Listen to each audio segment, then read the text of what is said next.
तिकडे बीडच्या वडवणी इथं काही जणांच्या धर्मांतराचा प्रयत्न हा समोर आलाय।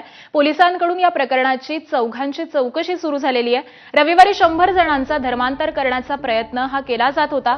वडवणी शहरातील कानपूर रस्त्यालगत असलेल्या एका कॉम्प्लेक्सच्या सभागृहामध्ये तर धर्मातील महिलांना पुरुषांना ख्रिश्चन धर्मात येण्यासाठी पैशांचं आमिष दाखवलं जात होतं, अशी तक्रारही करण्यात आली आहे। दरम्यान या प्रकरणात चौघांना पोलिसांनी ताब्यात घेऊन प्राथमिक चौकशी करून संबंधितांना सोडून दिलंय।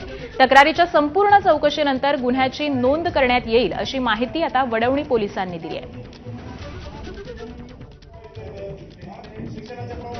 त्या ख्रिश्चन धर्म स्वीकारण्यासाठी त्यांना परिवर्तन करत असणारा व्यक्ती त्या ठिकाणी आम्हाला दिसून आला।